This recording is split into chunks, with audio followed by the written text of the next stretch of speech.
Agora nós vamos nos ajoelhar. Você tem um pedido de oração, você vai levantar a sua mão ajoelhado. Você levanta a sua mão se você tem um pedido de oração, tá bom? Vamos nos ajoelhar.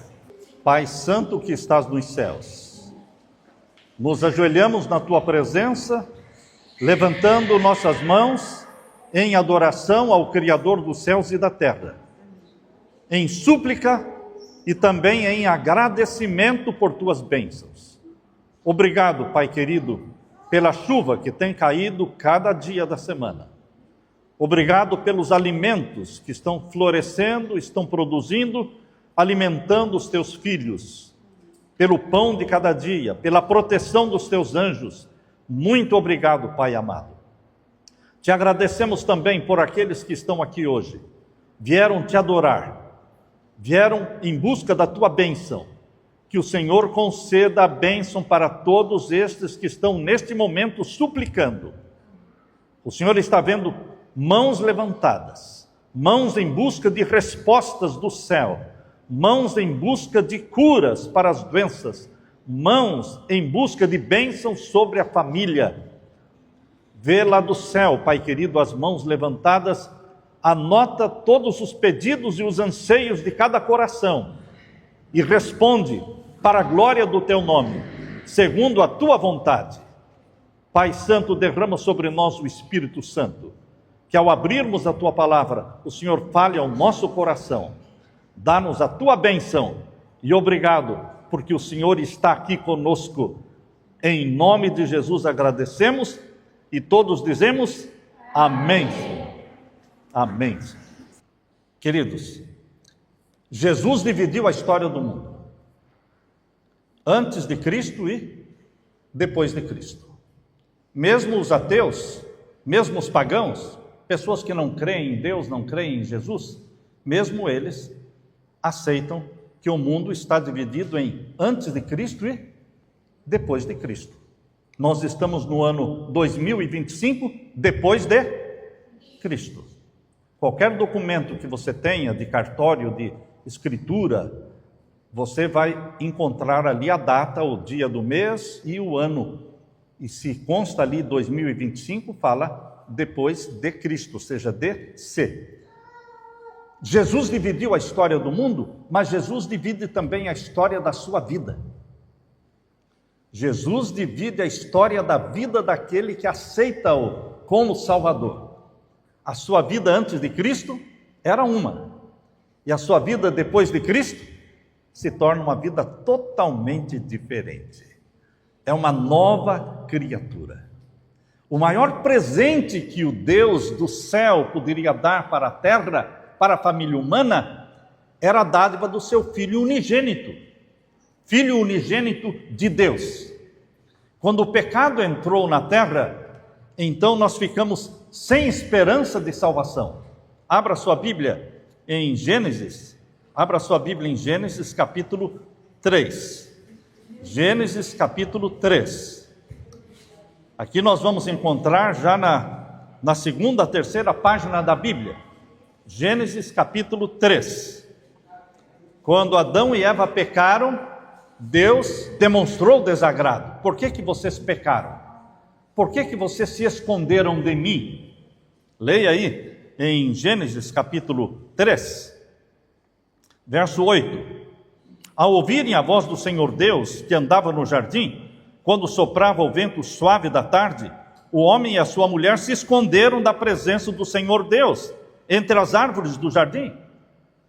Quando ouviram a voz de Deus, em vez de correrem ao encontro de Deus, se esconderam de Deus. Por quê? Porque tinham pecado. As pessoas que preferem viver no pecado, se escondem de Deus. Mas Deus quer que você se aproxime dele, porque ele perdoa o pecado. Adão e Eva pecaram, mas esse não foi o fim de todas as coisas, porque Deus tinha uma solução para o pecado. Deus tem uma solução para o seu pecado, para o meu pecado. Quando você peca, isso não é o fim de tudo. Existe perdão, existe salvação. Jesus disse: eu não vim buscar e salvar os justos, eu vim buscar e salvar os pecadores, os perdidos. Portanto, meu querido irmão e amigo em Cristo. Aqui diz que Deus procurou Adão no jardim do Éden, capítulo 3 de Gênesis, verso 8, e aqui diz o verso 9: o Senhor Deus chamou o homem e lhe perguntou: onde está você? Ele respondeu: ouvi a tua voz no jardim, porque estava nu, tive medo e me escondi. Deus perguntou: quem lhe disse que você estava nu? Você comeu da árvore da qual ordenei que não comesse? Então o homem disse: a mulher que me deste para estar comigo, ela me deu da árvore e eu comi. Então o Senhor disse à mulher: que é isso que você fez? A mulher respondeu: a serpente me enganou e eu comi. Adão lançou a culpa na mulher. A mulher lançou a culpa na serpente. E quem fez a serpente? Foi Deus. Então eles estavam lançando a culpa em quem? Em Deus. Então o Senhor Deus disse à serpente: por causa do que você fez, você é maldita entre todos os animais domésticos e entre todos os animais selvagens. Você rastejará sobre o seu ventre e comerá pó todos os dias da sua vida. A serpente não rastejava, a serpente voava. Mas quando Deus pronunciou esta maldição sobre a serpente, ela deixou de voar e passou a rastejar. Por isso está escrito aqui, capítulo 3 de Gênesis, verso 14: você é maldita entre todos os animais domésticos e entre todos os animais selvagens. Você rastejará sobre o seu ventre e comerá pó todos os dias da sua vida. Agora vem a promessa de Deus, verso 15. Esta é a primeira promessa de um Salvador. Verso 15: porém inimizade entre você e a mulher. Deus colocou inimizade entre Satanás e a igreja de Deus. A mulher representa a igreja de Deus. Satanás é inimigo da igreja de Deus. Essa inimizade Deus colocou. Não há harmonia entre trevas e luz. Satanás representa as trevas. Jesus representa a luz. Existe incompatibilidade entre trevas e luz. Porém, inimizade entre você, serpente, você, Satanás, e a mulher.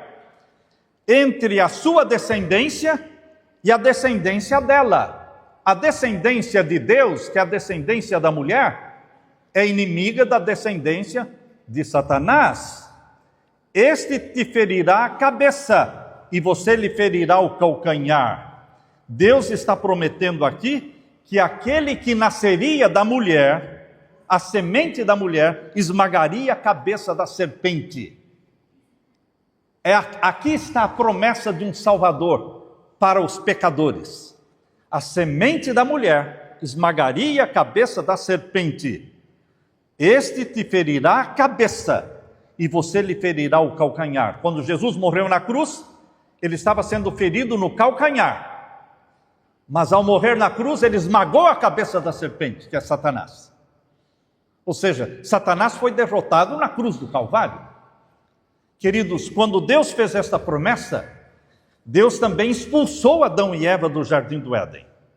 Deus expulsou Adão e Eva do jardim do Éden, capítulo 3, verso 23, leia aí, capítulo 3 e o verso 23.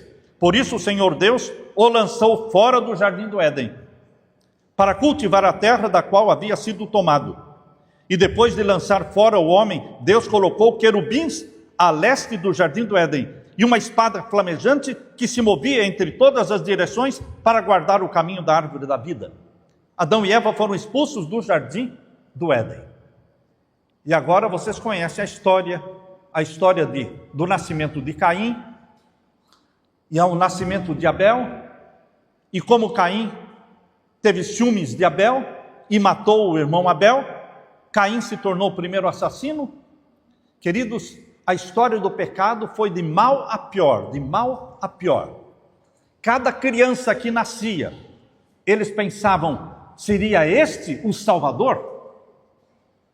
Cada criança que nascia, eles pensavam que seria o Messias, o Salvador do mundo. A semente da mulher, que iria destruir Satanás, queria esmagar a cabeça da serpente. Isso durou anos, séculos, milênio. Passaram-se 4.000 anos, desde que Adão e Eva pecaram. 4.000 anos se passaram, até que o Espírito Santo gerou o Filho de Deus no ventre de Maria. Isso aconteceu 4.000 anos depois do pecado de Adão e Eva. O Filho de Deus foi gerado pelo Espírito Santo no ventre de Maria. Por 4.000 anos, o povo, a família humana, esperava pelo Messias, pelo Salvador. Vocês sabem que neste mês de dezembro, no mundo todo, a mente e o pensamento das pessoas está voltado para o nascimento de Jesus.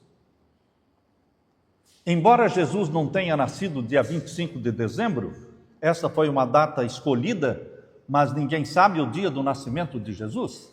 O importante é que Jesus nasceu. O importante não é saber o dia que Jesus nasceu. O importante é que ele nasceu. Ele nasceu como Filho de Deus, como Salvador do mundo. E queridos, nós encontramos na profecia bíblica as promessas de Deus de que Ele não abandonaria a família humana no pecado, que Ele enviaria um Salvador. Deus nos ama. Por isso, convido você agora para ler em Isaías capítulo 7 e o verso 14. É o livro de Isaías, capítulo 7 e o verso 14. Isaías viveu 700 anos antes de Cristo nascer. Quanto tempo Isaías viveu? 700 anos antes de Cristo nascer. E Deus fez a promessa através do profeta Isaías. Vejam o capítulo 7, verso 14. Leiam comigo, verso 14. Portanto, o Senhor mesmo lhes dará um sinal. Eis que a virgem conceberá e dará à luz a um filho, e lhe chamará o nome Emanuel. Quem daria à luz a um filho? Uma virgem. E colocaria o nome dele de Emanuel, que quer dizer Deus conosco. Emanuel quer dizer Deus conosco, porque era o Deus Filho nascendo na terra para viver conosco. Era Deus conosco, Deus vivendo entre nós. Esta é a experiência de Jesus. Emanuel, Deus conosco. Ele nasceria de uma virgem. Não dá para explicar milagres. A encarnação do Filho de Deus é um milagre. E não tente explicar o milagre, porque milagres não têm explicação. Como é que uma virgem, uma mulher que não teve relação nenhuma com nenhum homem, como é que ela vai engravidar e vai nascer um bebê? Isso é impossível. Mas o Espírito Santo colocou lá no ventre de Maria a sementinha, e dali nasceu o Filho de Deus. Percebam que, da parte de Maria, Jesus recebeu uma natureza física humana. Mas da parte de Deus, porque ele foi gerado pelo Espírito Santo, ele recebeu uma natureza santa. Por isso ele nasceu santo. Jesus não nasceu pecador. Jesus, quando nasceu, não precisava de um Salvador. Todas as criancinhas que nascem precisam de um Salvador. O Joaquim precisa de um Salvador. Ah, mas ele é tão pequenininho, ele nem sabe o que é pecado. As crianças que nascem nem sabem o que é pecado, mas já precisam de um Salvador. Já nascemos com uma natureza pecaminosa. Jesus diferente. Ele não nasceu precisando de um Salvador. Ele nasceu santo porque foi gerado pelo Espírito Santo no ventre da Virgem Maria. Ele não precisava de um Salvador. Ele era o Salvador. Aleluia por isso. Aqui diz, 700 anos antes de Jesus nascer, aqui está falando que ele nasceria de uma virgem. Agora vejam o capítulo 9. Capítulo 9, agora, o verso 6. Outra promessa que Deus fez. Para alimentar a esperança do seu povo, de que viria um Salvador. O Salvador, o Filho de Deus, Deus fez várias promessas messiânicas. Leia comigo, capítulo 9, verso 6. Porque um menino nos nasceu, um filho se nos deu. Estão lendo comigo?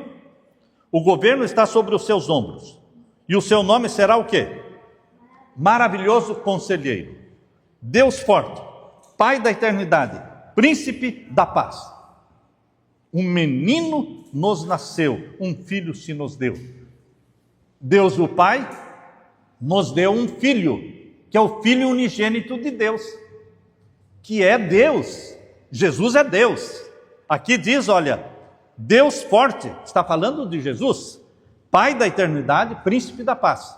São títulos dados a Jesus. 700 anos antes de Jesus nascer, Deus falou pela boca de Isaías: eu vou dar um filho, uma criança para vocês. Mas lembrem-se, essa criança é Deus. É o Deus forte. É o Pai da eternidade. É o Príncipe da paz. Por isso, quando Jesus nasceu de Maria, todos olhando para o bebê, não imaginavam que aquele ali era o Criador dos céus e da terra. Ele criou os céus e terra. Antes de ser homem, ele viveu sempre como Deus. Como Deus, ele criou todas as coisas. E qual é a prova de que Jesus foi quem criou todas as coisas? A prova está em João. Agora vá lá para o Evangelho de João. Evangelho de João, capítulo 1. Evangelho de João, Novo Testamento, capítulo 1, página 812. João 1 e o verso 1. Vejam, o menino que nasceu da Virgem Maria, ele é chamado de Deus forte, Pai da eternidade, Príncipe da paz. E aqui está a prova de que ele é Deus.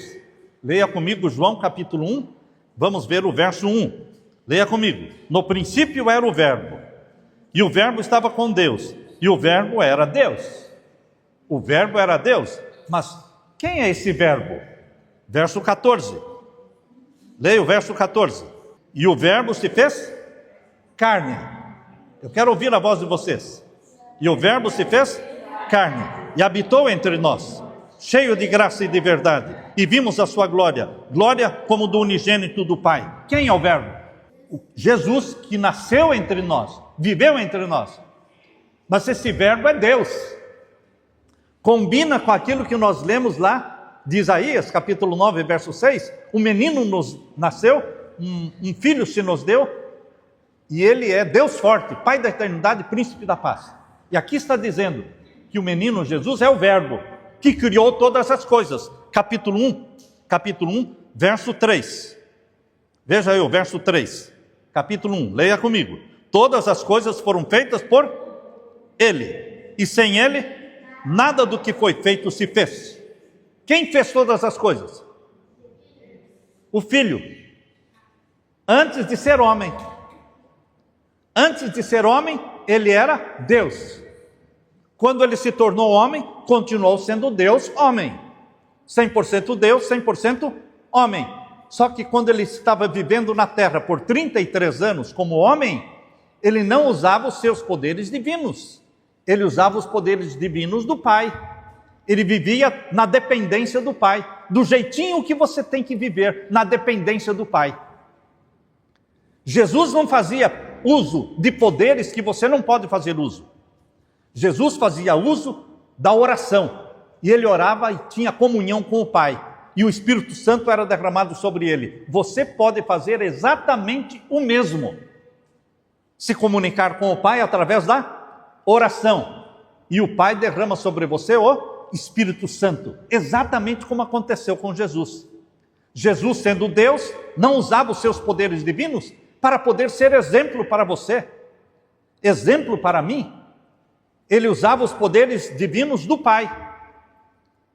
Porque se ele usasse os poderes divinos dele, ele não serviria de exemplo para você e para mim. Porque você diria, bom, ele fazia milagres, ele fez isso, fez aquilo, porque ele era Deus. Não. Ele fazia milagres, não porque era Deus, mas sim porque era um homem que estava em comunhão com Deus. Ele veio para ser exemplo seu, exemplo meu. Mas ele tinha a natureza divina e tinha a natureza humana. Ele era o Criador dos céus e da terra. Queridos, quando passaram-se 4.000 anos de pecado, chegou o momento certo do nascimento do Filho de Deus. Abra sua Bíblia agora em Gálatas capítulo 4. Gálatas capítulo 4. Jesus não nasceu nem antes e nem depois. Gálatas capítulo 4. Vocês acham que Deus se atrasa? Vocês acham que Deus se antecipa? Deus não se atrasa e Deus não se adianta. Levem com vocês esse pensamento. Deus não se atrasa e Deus não se adianta. Deus faz as coisas no tempo certo. Por isso a Bíblia diz aqui em Gálatas 4:4. Podemos ler juntos? Gálatas 4:4. Leiam comigo, quero ouvir a voz de vocês. Mas, quando chegou a plenitude do tempo, Deus enviou o seu Filho, nascido de mulher, nascido sob a lei, para resgatar os que estavam sob a lei, a fim de que recebêssemos a adoção de filhos. Cristo veio antes ou depois do tempo? Ele veio no tempo certo. A Bíblia usa a expressão plenitude dos tempos. Se você marca uma reunião para as 4:30, a plenitude dos tempos seria 4:30. Nem antes nem depois. Jesus Cristo não nasceu nem antes nem depois, mas na plenitude dos tempos, no tempo exato que Deus planejou que ele nascesse. Passaram-se 4.000 anos desde o pecado de Adão e Eva, e Jesus nasceu.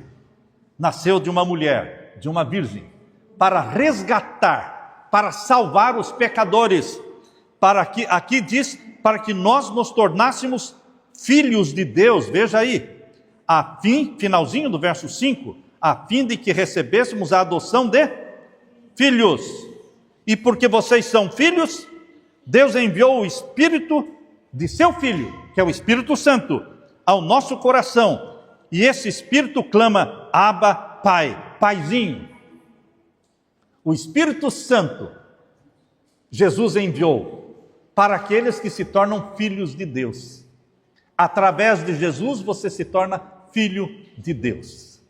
Queridos, aqui diz que Jesus nasceu na plenitude dos tempos. Agora volte para Mateus. Mateus é o primeiro evangelho do Novo Testamento. Mateus 2, página 731. Página 731. Vocês estão percebendo como os desbravadores estão achando rápido? O que é isso? Prática. Estão se familiarizando com a Bíblia. Antes falava assim, um livro, um capítulo, levava meia hora para achar. Agora não, agora eles acham antes que todo mundo. Porque eles estão tendo aulas práticas dos desbravadores. E sábado também ali com a professora Leila, eles estão aprendendo também. Queridos, isso é maravilhoso. Quando você vê crianças e jovens aprendendo da Bíblia e se tornando familiarizados com a Bíblia, a palavra de Deus que transforma. Vocês nunca mais vão ser os mesmos. Nunca mais serão os mesmos. Assim como essa comunidade nunca mais será a mesma. Com este centro comunitário, vida, trazendo vida plena, vida eterna para as pessoas, essa comunidade nunca mais será a mesma. Queridos, aqui diz em Mateus capítulo 2, veja, verso 1 em diante, leia comigo. Tendo Jesus nascido em Belém, da Judéia, nos dias do rei Herodes, eis que vieram os magos do Oriente a Jerusalém. Onde é que Jesus nasceu? Em Belém, da Judéia. Por acaso? Será que na vida dos filhos de Deus acontecem coisas por acaso? Por acaso, o Samuel e a Leila vieram morar aqui no Piauí. Por acaso? É? Por acaso? Na vida dos filhos de Deus existe por acaso? Não. Foi por acaso que Jesus nasceu em Belém? Não. Por quê? 500 a 600 anos antes de Cristo nascer, o profeta Miqueias disse que Jesus nasceria em Belém. Abra sua Bíblia em Miqueias. Esse é mais difícil achar, né? Miqueias capítulo 5 e o verso, vamos lá, verso 2. Miqueias,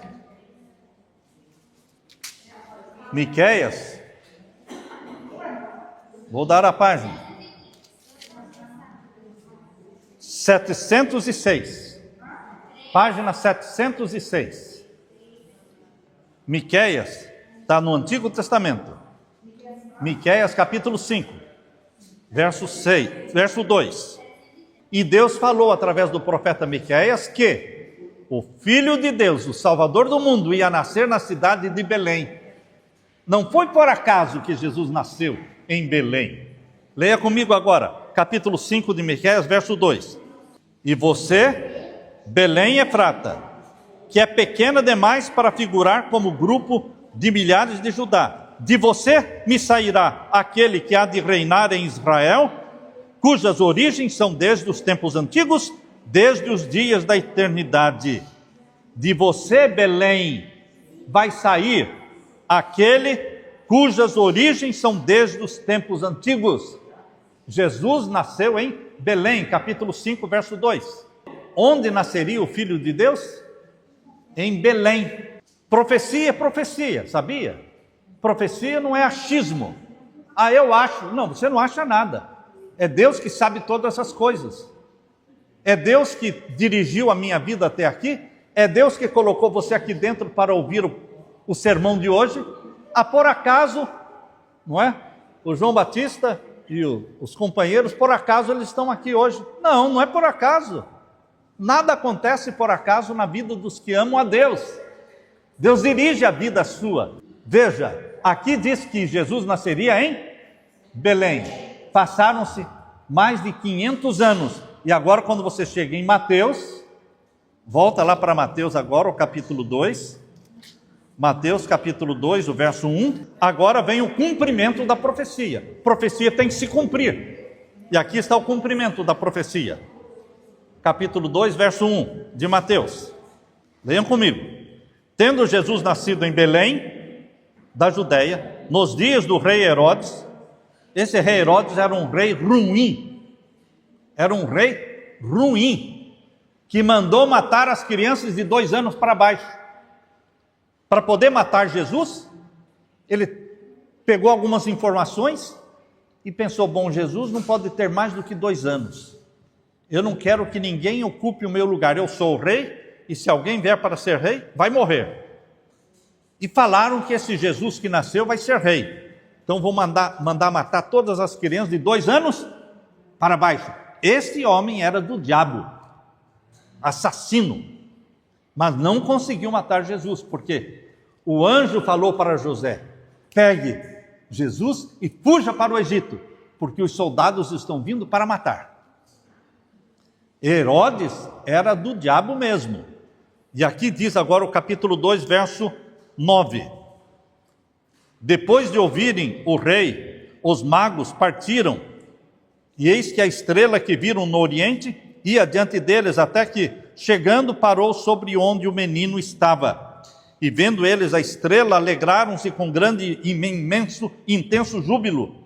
Entrando na casa, viram um menino com Maria, sua mãe.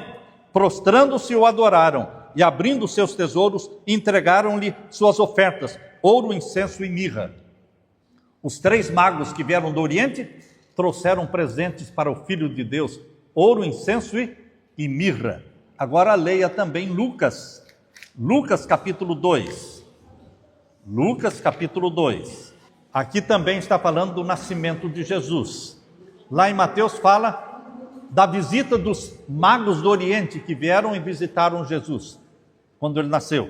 Agora aqui em Lucas está falando dos pastores de um rebanho que eles foram avisados por Deus de que tinha nascido o Filho de Deus. Capítulo 2, verso 8. Vamos ler juntos? Havia naquela mesma região pastores que viviam nos campos e guardavam seus rebanhos durante as vigílias da noite. E um anjo do Senhor desceu aonde eles estavam, e a glória do Senhor brilhou ao redor deles, e ficaram tomados de grande temor. O anjo, porém, lhes disse, não tenham medo, Estou aqui para lhes trazer boa nova de grande alegria, que será para todo o povo. É que hoje, na cidade de Davi, quando você lê na Bíblia, a cidade de Davi é Belém. Belém é a cidade de Davi. Hoje, na cidade de Davi, lhes nasceu quem? O Salvador, que é Cristo o Senhor. E isto servirá a vocês de sinal. Vocês vão encontrar uma criança envolta em faixas e deitada em uma manjedoura. Jesus nasceu numa manjedoura. O berço dele foi um coxo de madeira. Não tinha lugar para o Filho de Deus. Nas pensões, não tinha lugar para o Filho de Deus. Maria e José tiveram que ir para uma estalagem, lá um lugar onde ficavam os animais, e ali nasceu o Filho de Deus. Já pensaram? O Criador dos céus e da terra estava nascendo numa manjedoura, num estábulo, junto com os animais. E isto servirá para vocês de sinal. Vocês encontrarão uma criança envolta em faixas e deitada em uma manjedoura. E de repente apareceu um anjo com uma multidão do exército celestial, louvando a Deus e dizendo: glória a Deus nas alturas, glória a Deus nas maiores alturas, e paz na terra entre os homens a quem Ele quer bem. Quando os anjos se afastaram deles e voltaram para o céu, os pastores disseram uns aos outros: vamos até Belém e vejamos os acontecimentos que o Senhor nos deu a conhecer. Foram depressa e encontraram Maria e José e a criança deitada numa manjedoura. E vendo isso, divulgaram o que lhes tinha sido dito a respeito deste menino. Queridos, 4.000 anos depois do pecado de Adão e Eva, cumpriu-se a profecia. Nasceu o Messias. Hoje você olha para 2.000 anos atrás. Olha para trás, quando Jesus nasceu. Quem viveu antes de Cristo olhava para o futuro, para o nascimento de Jesus. Você olha para o passado. Jesus nasceu. Não vai nascer, ele nasceu 2.000 anos atrás. Ele está transformando a vida de milhares e de milhões de pessoas. Mas muitos continuam afastados de Deus. Muitos. Ele veio para morrer a sua morte, para que você viva a vida dele. Houve uma troca. Jesus veio para morrer a minha morte, para que eu vivesse a vida dele. Mas eu preciso aceitar a morte de Jesus na cruz no meu lugar. Se eu não aceitar a morte de Jesus na cruz no meu lugar, eu não vou ter vida eterna.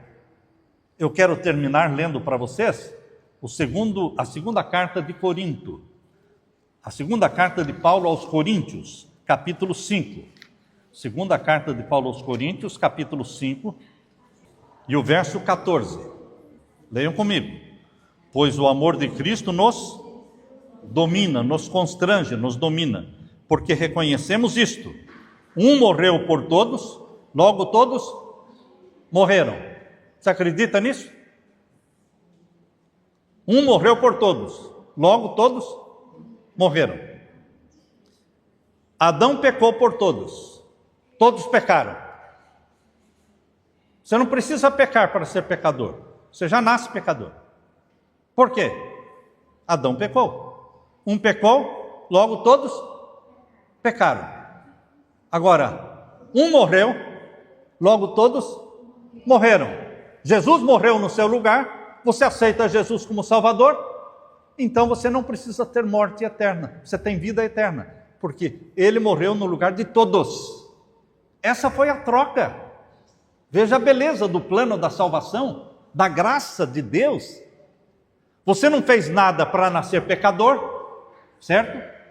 Mas também você não fez nada para ser salvo. Você nasceu pecador sem querer, mas quando você nasceu já existia um Salvador, porque Jesus já tinha morrido por você quando você nasceu. Só clamar pelo nome de Jesus e aceitar o sangue de Jesus e você está salvo. Não vai morrer eternamente, porque Ele morreu no nosso lugar. Vocês estão entendendo este verso aqui? Vamos ler de novo aqui? Um morreu por todos, logo todos morreram. Verso 15. E Ele morreu por todos, para que os que vivem não vivam mais para si mesmos, mas para aquele que por eles morreu e ressuscitou. Você que aceita Jesus, você não vai viver mais para si mesmo. Não, eu faço o que eu quero. Não, então você não aceitou Jesus como Salvador? Porque quem aceitou Jesus como Salvador nunca vai falar, eu faço o que eu quero. Quando uma pessoa fala assim, eu sou dono do meu nariz, eu faço o que eu quero, que pena. Você não aceitou a Jesus como Salvador. Porque os que aceitam a Jesus como Salvador, diz aqui o verso 15, olha. E ele morreu, verso 15, por todos, para que os que vivem não vivam mais para si mesmos, mas para aquele que por eles morreu e ressuscitou. Então a minha vida e a sua vida é assim. O que queres que eu faça, Jesus? O Senhor é o meu Senhor, eu sou o seu servo. O Senhor morreu por mim, eu quero te servir. O que o Senhor quer que eu faça? E Jesus fala o quê? Guarde os meus mandamentos. Se você acha que os mandamentos são pesados, olhe para a cruz do Calvário. Qual é o mais pesado? Ter morrido na cruz do Calvário? Ou obedecer os mandamentos de Deus? Não matarás, não adulterarás, honra o teu pai e tua mãe. Enfim, não é muito mais fácil guardar os mandamentos de Deus do que alguém morrer na cruz do Calvário? Ele morreu por você na cruz do Calvário. E Ele perdoa e salva você. E você pergunta, e o que eu posso fazer em troca? Me amar. E me obedecer. Me amar e me obedecer. O que você pode dar em troca para Deus? Não dinheiro. Você não compra a salvação. Ela é de graça. Mas você pode amar e obedecer. Eu disse para você que era o último verso. Me perdoe, porque tem mais um. Não é? João 14, 15. Porque esse verso veio na sequência, agora na minha mente. Deus falou, Samuel, você não pode terminar sem ler esse verso. Porque o que você pode fazer em troca pela salvação que Jesus dá de graça para você? O que você pode fazer em troca? João 14, 15, página 828. Vocês vão ver por que nós não podíamos terminar esse sermão sem ler esse verso. A pergunta é, o que eu posso fazer por esse Jesus que morreu por mim e que me perdoa e me salva? O que eu posso fazer por ele? João 14, 15. Podem ler comigo? Se vocês, leiam comigo. Se vocês me amam, guardarão os meus mandamentos. Veja aí. Aquele que diz, verso 21 agora, verso 21. Aquele que tem os meus mandamentos e os guarda, esse é o que me ama. E aquele que me ama será amado por meu Pai, e eu também o amarei e me manifestarei a ele. O que eu posso fazer pelo meu Jesus? Amá-lo e guardar os seus mandamentos. Amor com amor se paga. Amor com amor se paga. Você ama a Jesus Cristo e obedece, porque Ele é Salvador e Ele é Senhor da nossa vida. Amém? Amém. Amém. Eu quero orar com vocês neste momento. Eu peço que vocês fiquem em pé nesse momento. Nós vamos orar. E se você aceita Jesus como seu Salvador, presta atenção.